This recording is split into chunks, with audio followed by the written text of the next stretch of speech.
Viral debrief.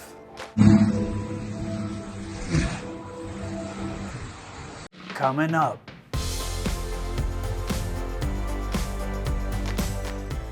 Hey 7-4 crew, welcome back. If you don't know me, my name's Kelsey. I'm a 747 pilot. My channel, 7-4 Gear, is all about aviation.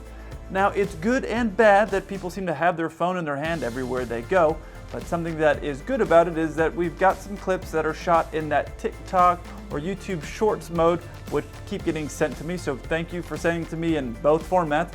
But this one, I collected a bunch of them in that vertical format that you see on your phone. Let's get into it.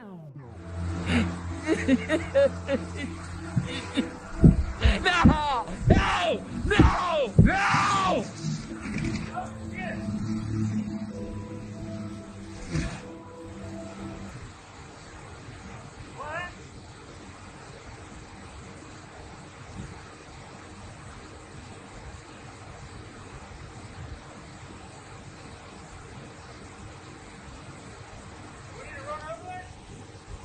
Okay, people make mistakes, and pilots are people despite what some of us might think about ourselves. And I've been in a car crash before, so I know it can get you rattled and confused, but this part really confuses me. He has already hit the other plane, or the other plane had hit him. I can't really tell, it's a bit too far away. But right here, they're both stopped. And this guy in the biplane is like, oh yeah, watch this. And he just runs into him again. There isn't really much that I can add to this or break down. I can't really tell exactly what's going on, but what I can tell you is that if you've ever hit a plane or in any capacity, even if it's just a wingtip and it's minor and your plane will fly fine, any little touch of any aircraft on another aircraft or something else that's on the ground, and you definitely need to stop, shut down your plane, and do all the necessary things. What you should not do is this right here. And I'm not really sure what this guy is going to do here who's running over on the ground. This is going to be a weird investigation when this starts to come out, because they're going to be investigating everybody that was involved in it, and the guy who's running up, he's doing the right thing, staying far away, because with engines running and propellers spinning, even if somebody's acting stupid, that's not the time to try to take over the controls from them. This is a really weird one. I have no idea how you get into a situation where you hit somebody or stop and then hit them again.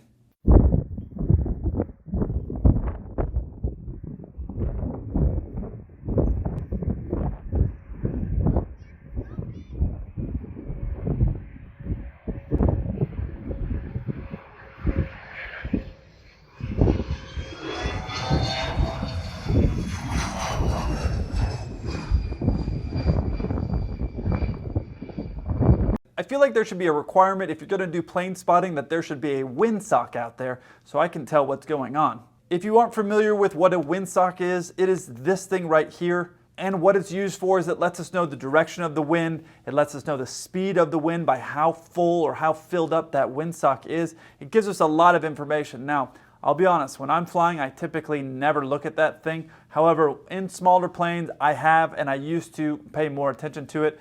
But when I'm watching a video like this and there is no windsock, it's hard to tell exactly what's going on. If there was a windsock there, I could see more how strong was the wind and the direction of the wind. Now you can see that the wings are rocking here as they're coming in, but on a small plane like that, that's not really a big deal. As you're coming into land, you're always going to be making minor adjustments in order to keep the plane running down the middle of the runway. That's pretty standard.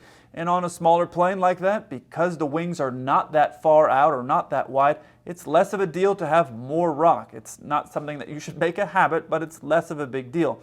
If you're going to be rocking the wings like that on a 747, that's going to be a massive problem. But on a smaller plane like this, less of a big deal. Now, I've done this many times. Watch here as the plane levels off. It should be on a constant descent towards the runway, but it starts to level off and then fly level. And then you see them dive toward the runway. This happens to new pilots and experienced pilots. I've done it many times.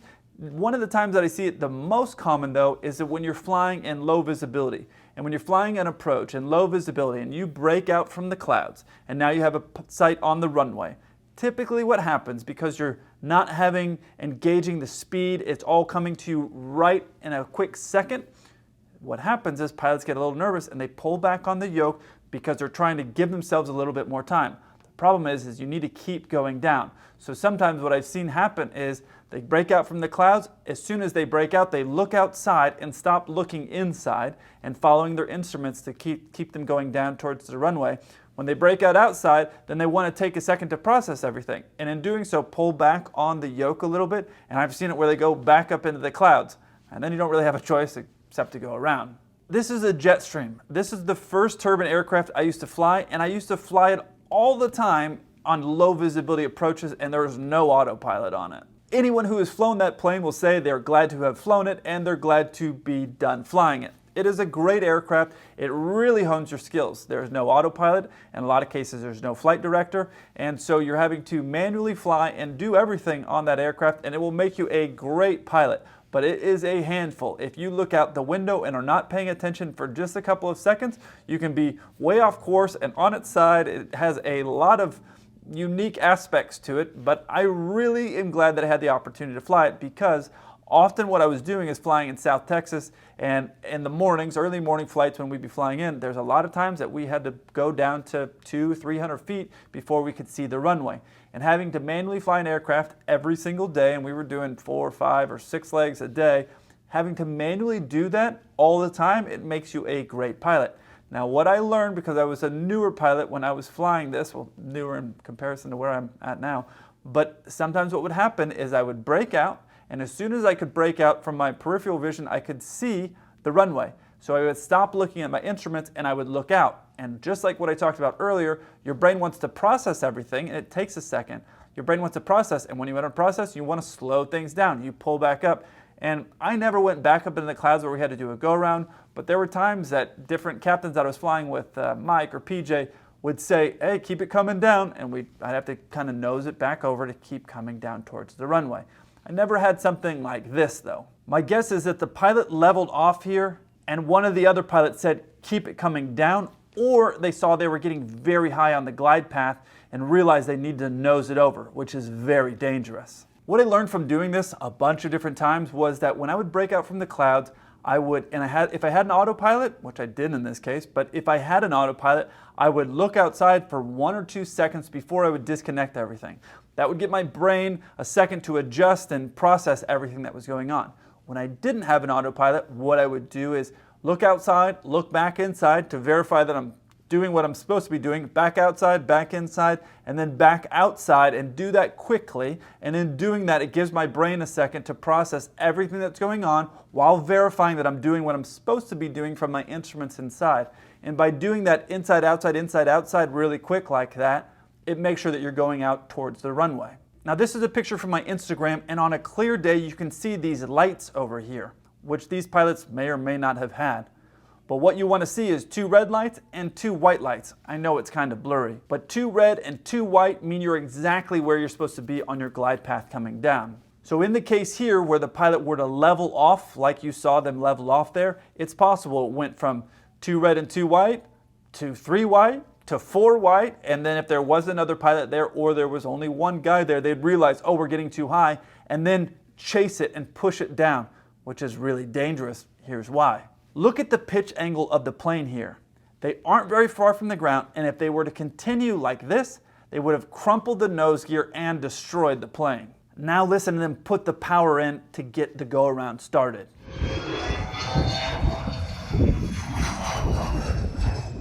Now, could they have salvaged that? Absolutely, it could have been saved. They could have done a lot of different things to save that landing. But why? There's no reason. It's always better to do a go-around, come around, try it again, because if you try to salvage that landing and it doesn't work out, they're going to analyze everything that you did leading up to that point.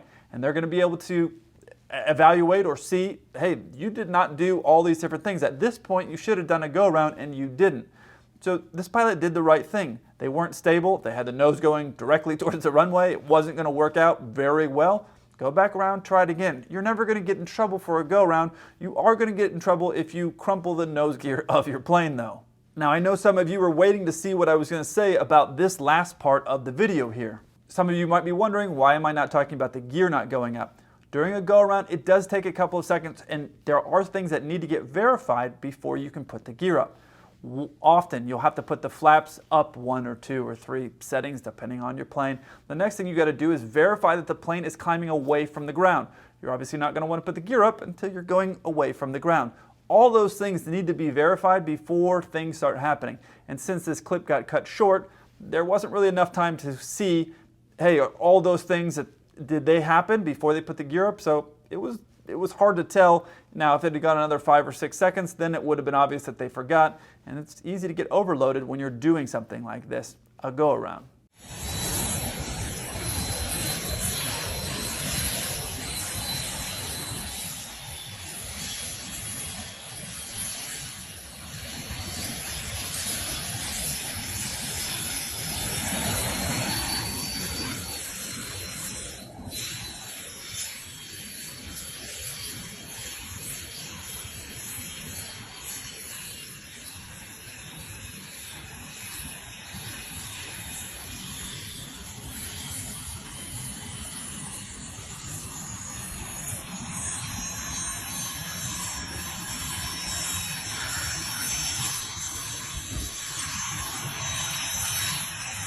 I know I've gotten it wrong a few times before, but since I was just in Mexico, I know that this is the Mexican registration.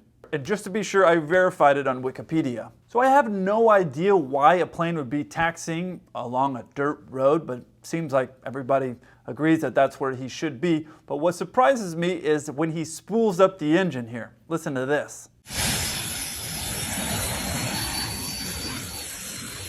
Now, because these engines are much higher than you would typically see on, let's say, a commercial airliner that you will generally fly on, it's not that big of a deal because it's far away from the ground. If you were to do that on, let's say, a typical airliner that you might fly on, an Airbus A320 or a Boeing 737, you notice how those engines were low to the ground like that, and what that means, if you were to spool up the engines like that, it will start sucking in a bunch of dirt. You don't want to have a dirt in something that costs a couple $1 million to operate like that.